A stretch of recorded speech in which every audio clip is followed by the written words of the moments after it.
Hey, what's up everybody? Just getting ready to de-winterize the fountain we have in our rose garden here. I made a automatic water filler for this thing that doesn't involve drilling into the fountain. So there's the fountain there. These are the components of it. And down the side of the house where you can't really see it, here's my little reservoir here that holds the water. And inside it, it's empty right now, but I put basically just a toilet float in there, and that keeps the water at a certain height in the bucket there. And from the bucket here, this black line that you see comes down and basically is buried underneath the landscape all the way over, and then goes up through the center of the fountain, and it just fills the as this bucket is full, it keeps that one full because it's at the exact same level. And I'll show you how I do that. So I took just a trash can from, I think, Home Depot. Just a small, I don't know, 2-gallon trash can here. And on the bottom, drilled 2 holes, put some washers in here. And this is the toilet fill spout, the bottom of it.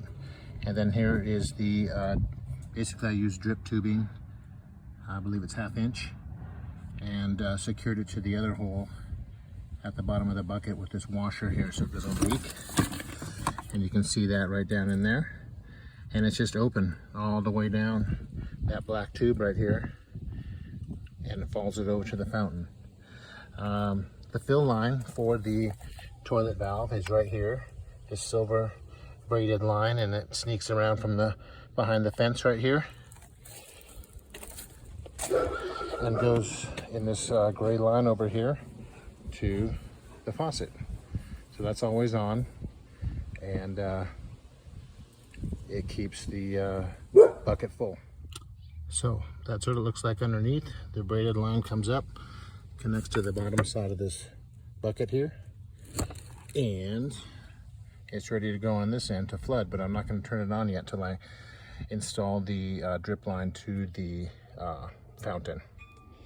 So I know that there are some floats out there that require some drilling and or mounting exterior to these fountains. I didn't want that look. I wanted just a real clean look here on the fountain with no drilling or no exterior mounts, even on the back side here where you can't see it from the porch. I didn't even want that. So I'll show you how I did it here. So we're going to take all these different layers off here and get to the very bottom. Okay, so I got the 2 upper bowls off here, and looking down to the center one, you can see the center's PVC opening where the pump tube comes up, and that's just the drain hole over there for the plug. That came with the fountain. I didn't drill that.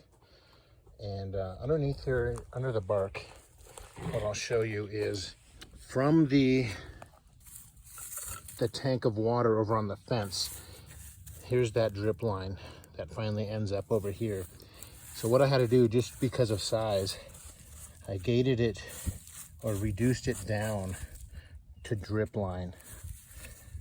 Oh, that just came off. I have to put a clamp on there, I guess. But I just used a couple of adapters here, and a like brass nipple down to 1/4 inch. And that's what I took that's where I put the flexible brown drip tubing, and that's the end of it there. So this is the end of the drip line that's what we're going to be using right here. Okay, and I'm going to run that up the base of the fountain and pop it out in the center. Of course, I have my pump here. Got that out of the garage. And I don't know if you guys already do this or not, but in order to keep all the seals from drying up here in Colorado, which it's pretty dry here, I keep the pump stored over the winter in this bucket of water. Okay. I clean it up really good in the fall, and I set it in there for the winter. Here's of course the plug that we're going to be using. I keep that in there as well. Oops. And I'll show you how this all goes together. Okay, so the male end of the plug, of course, goes down the center of the tube first, along with all the rest of the cord. Okay, so the cord is pulled all the way down. I got a little bit left slack here. I'll show you. I got to keep that out for just a second. The bottom, of course, that's the electrical cord that comes out and goes to the house. Now this brown one, I'm going to push just the opposite direction. This is the drip line. I'm going to go up the tower and poke out right at the same point where the cord's going down. So just to make it easier, I took a piece of string here and just tied it off and then fished it down there to be able to pull this up through the hole here. It's kind of a pain doing it by hand. Okay, this is where it comes to use this plug here. Basically, I drilled a second small hole in this plug next to the hole that it already came with in the center for the electrical cord. And that's where the brown tubing is going to sit in. And then I'm going to seal it all up with this clear caulking, silicone caulking that's rated for waterproof. In fact, it's flexible and waterproof sealant. I don't think that I've never had to do this for 5 years, maybe 6, 7 years now. I've been doing this, and I never had to buy any kind of aquarium grade caulking. I think just putting enough on here, and I'll show you in a second, letting it sit overnight for full 24 hours is enough to seal this thing up. So you can get just a good quality caulking. It doesn't have to be clear either, I just chose that.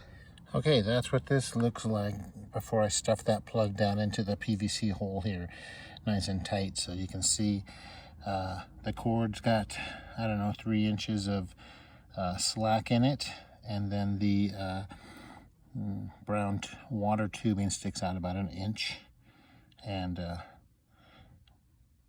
that's going to go into, I squeeze these two together here, you know, the plug itself, stuff it down into that hole right here.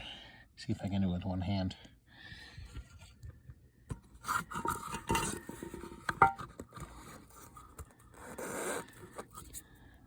Like that, basically.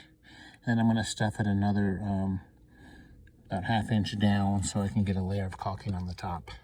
So basically you want enough room in this cord here to be able to set this pump down flat on the bottom of the bowl. You don't want the pump sitting suspended for any reason. So it's the lowest point. Then I drilled a little hole here in the plastic case so that 1/4 inch drip tube can stick out the side there. And that's how it's going to sit. So this is kind of how I've decided to set this up. You can see that black plug is pushed down only about maybe 3/8 of an inch from the top lip of the white PVC. And then the brown drip tubing is only about 1 inch above that black. It extends about 1 inch. And I decided to go short like that so that this pump sits on top of it and still flat. Because what we need is, out of this circle here, we need this center hole of the pump to be right in the center of it, so that the tube here extends up and goes into the bowls, the upper bowls. So in order for this pump to be movable and sitting flat when I'm all said and done with this here, I had to decide to get that brown tubing a little shorter so it doesn't interfere with the feet of the pump down there. Also, the pump itself has to face the door here because that's how I clean it and set the dial for the flow. It's an adjustable flow pump. But that's how it's going to sit basically right here when it's all said and done. And now it's time to move the pump aside and put some caulking down in there to seal the whole assembly to the white PVC pipe so the water doesn't run backwards down into the down to the ground from that PVC pipe. Okay, now I'm just gonna gently fill this up with PVC or with silicone caulking, making sure not to get any caulking down the 1/4 inch drip tube. So I put a bunch in, and then I'm just gonna kind of squish it around here so that it kind of fills all the gaps. Okay, that's what it looks like. Not sure if you can see the clear caulking or not, but while it's still wet, see, here's what I want to do. I'm going to see the cord. It's going to kind of disturb that caulking a little bit if I move that cord around. So while it's still wet, I just kind of want to shake it back and forth so that it continues to seal itself, and eventually set this pump down into the center of the bowl here. I'm going to take a look underneath this side just to make sure I'm not creating any gaps in the caulking before it's dry. And that looks, I'm just moving it back and forth so it kind of fills in between the cord and the brown tubing there. And then I'm going to set the pump generally where I want it, which is right here, and let it dry overnight. All right, so the caulking has dried through the night and sealed up everything except the filler hose there, and it's adequately kind of covering the cord, around the cord I should say. So now the motor can sit, the pump should sit flat like this, and we should be able to fill the fountain with water and start stacking the different bowls on top of each other. What I think I'll do though, before I start burying this, I'll go ahead and show you how this works. So I'll zoom in here and show you. The fountain is completely dry right now, and I'll go ahead and turn the water on.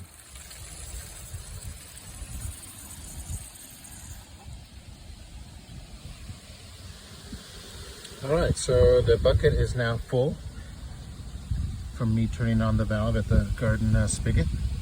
And now the water level stopped right here, just because that's where I set the float. One thing I wanted to show you is how this float valve works here, how it's adjustable. So I push down a little bit first, and then I can turn it and let go, and it pops up. And you can hear it filling there.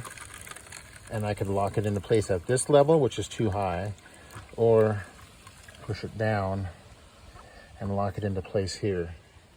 That's how that float is adjustable. And of course I filled up the bucket here a little too much, but it'll level out here on its own.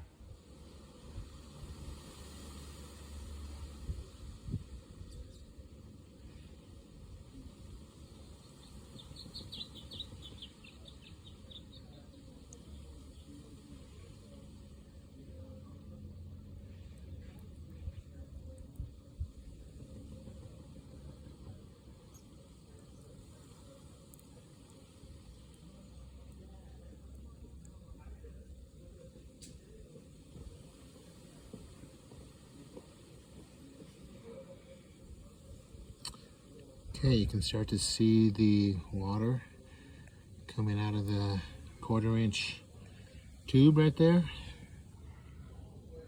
and filling up the bowl.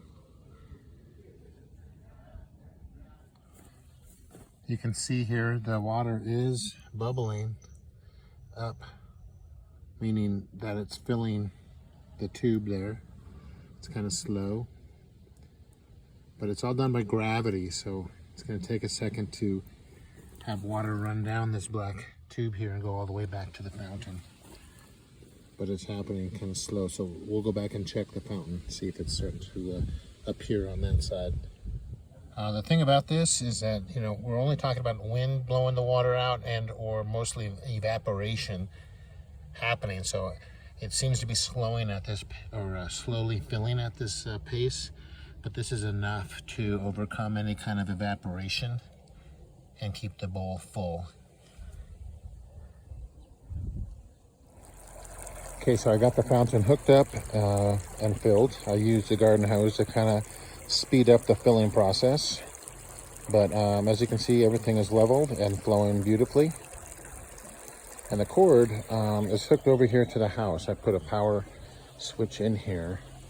And what I ended up doing was finding just a day-night timer with a remote control. But then I had to hook that to a separate timer so that I could control it a little more precisely with the daylight savings time. You know, the evening goes a little longer in the summertime.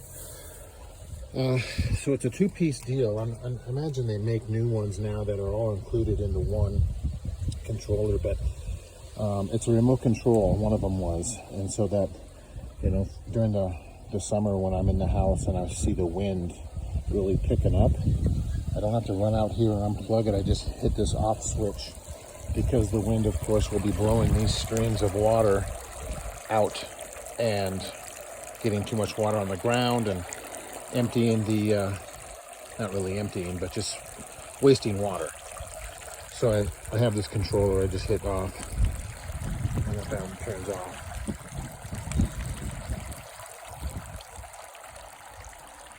Then I can do that kind of without having to run outside. Usually during the summer, the thunderstorms come through and it gets really windy for a short period of time, so I might just kick this off until the storm passes and then turn it back on again. So I ended up putting a couple more shims underneath this canister of water to raise it up another, 3/4 of an inch, because in order to bring the level of the lower bowl of the fountain up to right where I wanted it, this level was here too close to the top, and I just didn't want it that close. So I had to raise the whole bucket up, and then now I can set this valve a little lower so that the water is about maybe 1.5 inches down from the top rim of this black thing here. So it just gives me a little bit more room to play with. One thing I thought about, instead of having the Y at the spigot over there and running this kind of ugly garden hose around to underneath the fence, I thought about taking and soldering a valve into my sprinkler line here, into this copper, and just running that down and under the fence. Because this fountain in the rose garden isn't turned on during the winter anyway. So if I'm winterizing my sprinklers, I'm going to be winterizing the fountain at the same time, and vice versa. So that would be a way for me to clean this kind of ugly hose up, and I might do that sometime this summer to see how that works. I might hook something up so that I can take this whole backflow valve off for the winter as well. I usually just blow out my sprinklers, but I know people have used like a shark bite here and here to just take this whole head off for the winter.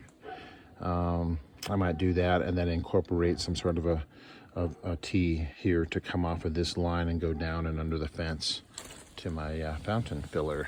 And then in the wintertime, all I do is drain this fountain, take it apart, just kind of tear and cut away that caulking in the middle by the PVC center that we showed you earlier, and pull the pump out, pull the cord out.